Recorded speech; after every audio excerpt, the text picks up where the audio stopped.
சிவார்ப்பணம். வணக்கம் ஃப்ரெண்ட்ஸ். நம்ம இன்னைக்கு என்ன பார்க்க போறோம் அப்படின்னா, நம்ம மகாலட்சுமியோட தாயோட அருள் வேணும்னு சொல்லிட்டு நம்ம ஒவ்வொருத்தரும் ஒவ்வொரு விதமான பூஜை பண்றோம். ஒவ்வொரு விதமா நம்ம ஃபாலோ பண்றோம். யாரோட அருள் வேணும்? எல்லாமும் நமக்கு வேணும்னா இருந்தாலும் செல்வத்துக்கு அதிபதியான நம்ம மகாலட்சுமி தாயோட அருள் வேணும்னு நினைக்கிறோம். அவங்க நம்ம வீட்டில் வாசம் செஞ்சாங்கன்னா, நம்ம கூட இருந்தாங்கன்னா எல்லாமும் மங்களகரமாக இருக்கும் அப்படின்னு சொல்லிட்டு அதுதான் உண்மை. சரிங்களா ஃப்ரெண்ட்ஸ்?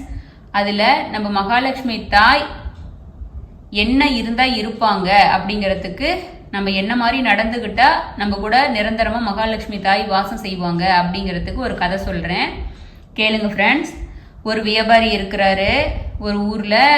அவங்க நல்ல குடும்பமாக எல்லாம் நல்லது தான் பண்ணிகிட்ருக்காங்க. எல்லா தொழிலெல்லாம் செஞ்சு ஃபேமிலியாக எல்லாம் சந்தோஷமாக இருக்காங்க. அவரும் நல்லா தூங்கிட்டு இருக்கிறாரு.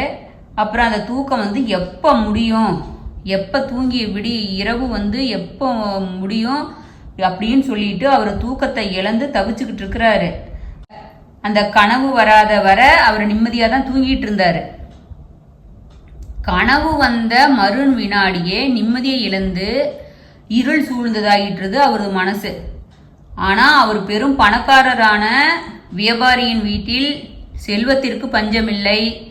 இரவு கனவுல தோன்றிய மகாலட்சுமி சொல்றாங்க, பக்தனே, நீயும் முன்னோர்களும் செய்திருந்த புண்ணியங்களின் காரணமாகவே நான் இதுகாலம் வரை உன் வீட்டில் நான் தங்கி இருந்தேன்.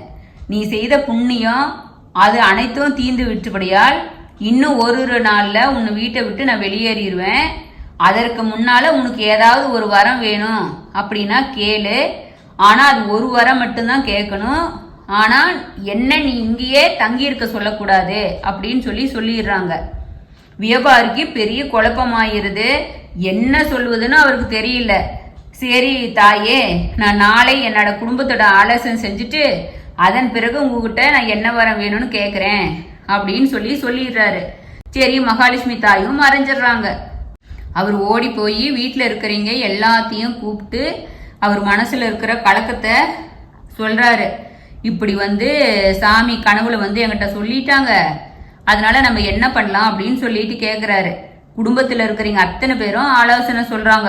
ஒவ்வொருவரும் ஒவ்வொரு விதமா கூறுறாங்க. ஆனா எல்லாரும் ஒரே கருத்தையும் வெளிப்படுத்தினாங்க.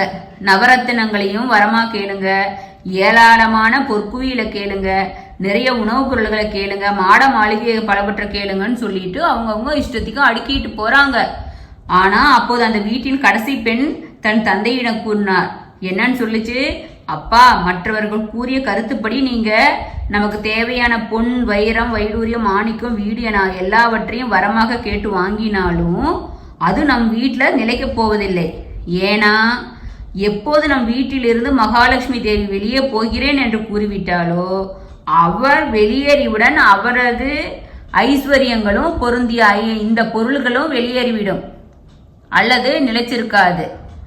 எனவே தந்தையே, எப்போதும் எங்கள் வீட்டில் பரஸ்பரம் அன்பு நிலைத்திருக்கும்படி வரம் அருளுங்கள் என்று மகாலட்சுமி தேவியை கேளுங்கள் அப்படின்னு சொல்லிட்டு அந்த குட்டி பொண்ணு சொல்லிடுது. சரி, இதுதான் கரெக்டு, நம்ம அது மாதிரியே கேட்கலாம் அப்படின்னு அவருக்கு தோணுது. அப்புறம் சரின்னு எல்லாரும் நைட்டு தூங்க போயிடுறாங்க. அன்னைக்கு அதே போல கனவு வருது. கனவு வந்ததையும் மகாலட்சுமி தேவி தோன்றி கேட்குறாங்க. அப்பா அவர்கிட்ட அந்த வியாபாரி கேட்குறாரு, தாயே, நீ எங்களை விட்டு விலகி செல்ல முடிவெடுத்து விட்டாய் என்பது எங்களின் மனதை கலக்கமடைய செய்கிறது.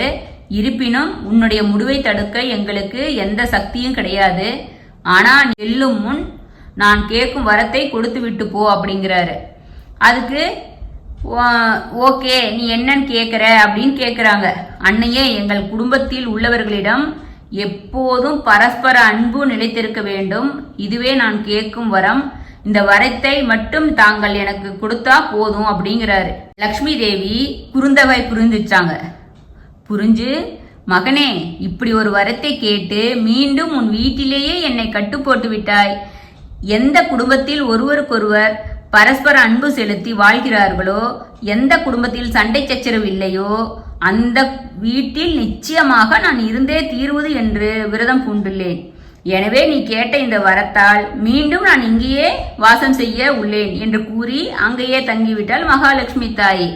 வியாபாரிக்கு ஒரே ஹாப்பியாயிருது. வியாபாரிக்கு மட்டுமல்ல, அந்த குடும்பத்தில் உள்ள அனைவரும் மகிழ்ச்சின்னா அப்படி எல்லையற்ற ஆனந்தமா ஆகிட்டாங்க. அந்த குட்டி பொண்ணை பேச்சை கேட்டு நமக்கு நல்லது நடந்துச்சு அப்படின்னு சொல்லிட்டு. இதுல இருந்து என்ன தெரியுது? எந்த வீட்டுல ஆசிரியர்களையும் மதித்து பெரியவர்களை மதித்து குடும்பத்துல நாகரிகமான முறையில் மரியாதையோடு பழகுகிறார்களோ, பிறருடைய செய்கையால் மனதில் கோபம் ஏற்பட்டாலும் எவர் தங்கள் வாயால் சண்டை செய்யாமல் இருக்கிறார்களோ அந்த இடங்களிலெல்லாம் நான் வசிக்கிறேன் என்று இந்திரனிடம் ஒரு முறை நம்ம மகாலட்சுமி தாய் சொன்னதா புராணங்கள் சொல்லுது. அதுபோல நாமளும் ஒவ்வொருத்தரும் அவங்கவுங்க குடும்பத்துல நிதானமா சண்டை சச்சரவு இல்லாத வாழ்ந்தா அந்த குடும்பம் சுபிச்சமா இருக்கும். இதுலயே எல்லாத்த கூட மெயின் காரணம் ஒன்னே ஒன்று ஃப்ரெண்ட்ஸ். ஒரு குடும்பத்துல எந்த பெண் அழுவாத கண்ணீர் விடாத வாழ்றாளோ அந்த வீட்டில் இருக்கிற ஆண்மகன் அந்த பெண்களை பெண்ணா இருக்கலாம், தாயா இருக்கலாம், மகளா இருக்கலாம், மருமகளை யாரோ ஒருத்தர் அவங்க அந்த பெண்ணை யார் கண்ணீர் சிந்த வைக்காம இருக்காங்களோ அந்த குடும்பம் வாழையடி வாழையா வாழும் அப்படிங்கிறது புராணங்கள் கருத்து. அது போல நாமளும் அவங்கவுங்க குடும்பத்துல ஹாப்பியா சந்தோஷமா அன்புவா எல்லாத்து கூட அன்பு செலுத்தி வாழணும், மகாலட்சுமி கடாச்சத்தாட எல்லாரும் வாழணும்னு சொல்லிட்டு சிவார்ப்பணம் 61 சேனல் கேட்டுக்கிறோம். சிவார்ப்பணம். வணக்கம் ஃப்ரெண்ட்ஸ்.